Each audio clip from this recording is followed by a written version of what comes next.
Discipline Equals Freedom. Episode 6, sitting here with Echo Charles. Blah, blah, blah, blah, blah, blah, blah. Words. Excuses. Why do we do that? Why do we do that? I can tell you a big reason, a very prominent reason why we're making excuses, why we're blah, blah, blah, blah, blah. It's because of our ego. When something goes wrong, when we don't do what we're supposed to do, when we fail in terms of our discipline on a daily basis, when we fail, when we drop the ball, when we don't get it done, it hurts our ego to admit that it was us. So we use a bunch of words and a bunch of blah, blah, blah, blah, blah. And sometimes we blame inanimate objects, which is kind of comical and kind of ridiculous, right? People blame inanimate objects for their own shortfalls in life, okay? The donut somehow snuck into my mouth, right? Yeah, sure, yeah. It's the donut's fault that I'm freaking I got powdered sugar all over my face right now. It's the donut's fault. Or the alarm clock decided it wasn't going to wake me up today. That's the alarm clock didn't go off. Yeah. An inanimate object. But it's the alarm clock's fault, not mine. You've heard that before, right? Yes, sir. The bed covers wrestled me to keep me in bed. You ever heard someone say, I couldn't get out of bed today? It was too comfortable, or it was too cold, or it was too warm, something like this. I at least have heard someone many times say, I couldn't get out of bed today. Mm-hmm. I couldn't get out of bed today. Look, was it the pillow? Was it the warmth? Was it the whatever? I don't know what it was, but I know that they're telling me that their bed caused them not to get up. They're blaming their shortfall and their failure in life on an inanimate object. Yeah. So this is totally freaking ridiculous. Mm-hmm. Totally ridiculous. And everyone kind of knows that's a little bit ridiculous. So what do? We tend more often than not to blame other people. Other people. Because those are people. They can make decisions. They can make things happen. They can make adjustments, right? It sounds a lot worse to get beat by a donut than to get beat by a person, right? So more often than not, we blame other people. We blame our spouse. We blame our boss. We blame our subordinates. We blame our coworkers. We blame our peers. We blame our friends. We blame our enemies. We blame our kids. We blame our neighbor. We blame everybody about what our shortfalls are. It's everybody else's fault because they didn't show up. They didn't pick me up. They made me late. They were late. They needed me. The boss called me. They didn't tell me what was going on. They didn't tell me I had to be here. They. That's what we're doing. Just excuses. Excuses. Here's the thing about other people. And here's the thing about blaming other people. It's a lie. It's a lie. You're lying to yourself. Here's the deal. You can't control other people, and you shouldn't for 1 second think that you can. You shouldn't. You shouldn't put any reliance on your success on some other person's behavior because you can't control them. You don't know what they're going to do. People are freaking crazy. Think of the shortfalls you've got, and you don't think other people are going to let you down? You don't think somebody's going to show up late? You don't think someone's going to call you with an emergency? Some panic situation? You don't think that's going to happen? It's going to happen. You can't control them. The only person you can control is you, or at least the person that you better control is you. I'm going to the book right now. I'm going to the Discipline Equals Freedom field manual. Let me tell you a little bit about this. You can't control other people. You can't make them what you want them to be. You can't make them who you want them to be. The only person you can control is you. So focus on making yourself who you want to be. Faster, stronger, smarter, more humble, less ego. Discipline your body, free your mind. I used to say that a lot in the early podcast, free your mind. Yeah. I think when I said it, when I would say free your mind, I don't think it landed with a lot of people at the time. I think I've gotten better at articulating what that means. Mm-hmm. Free your mind, open your mind. I think I use open your mind now more often than free your mind. I mean the same thing. Yeah. I think it's easier for people to understand because people understand closed mind. Yeah. They understand that if I have a closed mind, there's no new ideas getting in there. Yeah. Open mind, they go, oh, okay, I understand what that means. That's the opposite of a closed mind. But free your mind, they don't understand what it means. It's hard to comprehend what it means to have your mind not be free. It's a little harder to comprehend that. When I say your mind is not free, it's a little bit easier.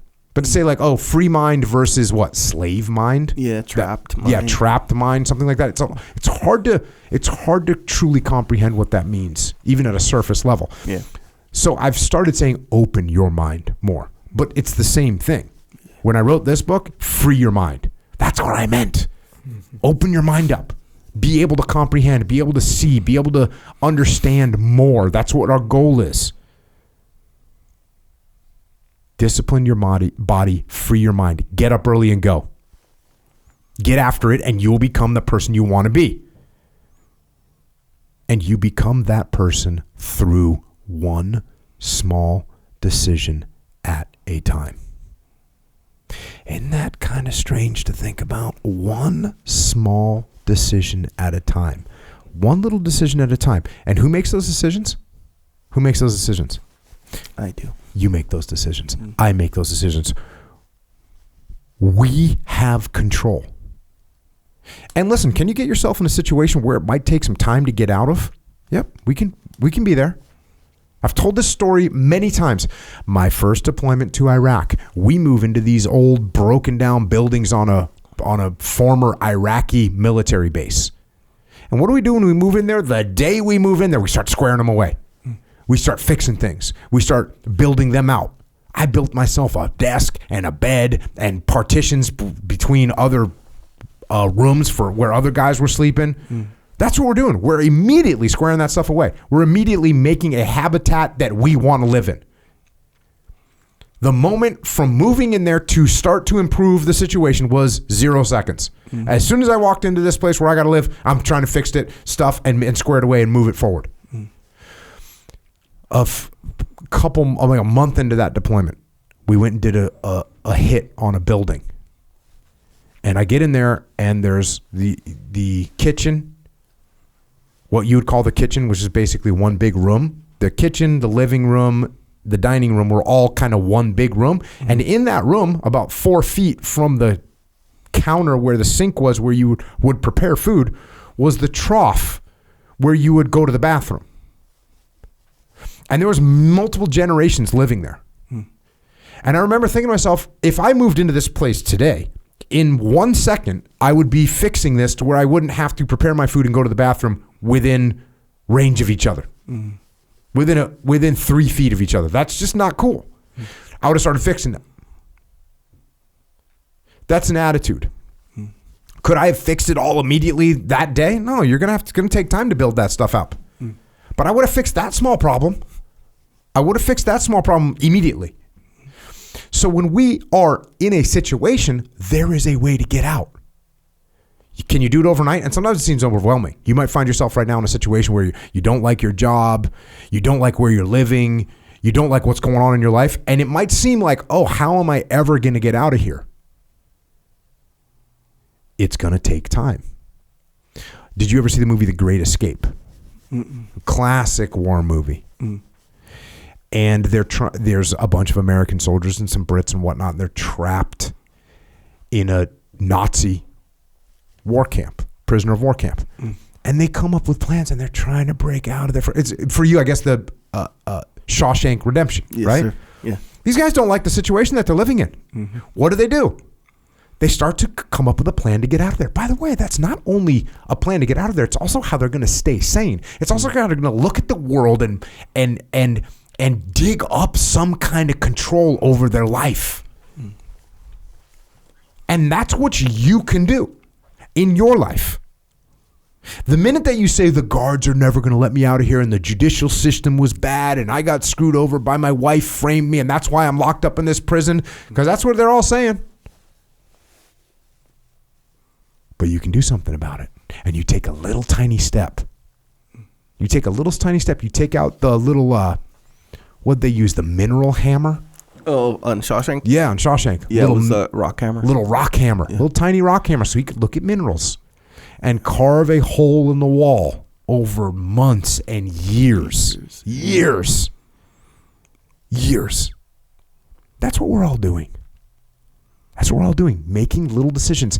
Not just making little decisions, then taking action that backs up those decisions.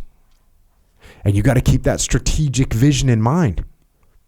You got to keep the long-term vision in mind, because you think about it, what do you want to do at night? You're in prison, you're at night. Do you really want to sneak around and have to pick away at this thing quietly for 3 hours to carve out 1/4 of an inch? You don't feel like doing that. It'd be easier just to lay down. But he had strategic vision of how he's going to get out of there. That's the way our lives are. We got to take these small actions over time. And if you blame other people and you blame other things, you're not going to take any action. So get control of yourself. Get control of yourself. Come up with a plan and take action. Daily. That's what we're doing. And that's the discipline. For more of it, go to thedefreset.com, go to jockofuel.com, originusa.com, echelonfront.com, jockostore.com. You know the deal. It all starts with discipline.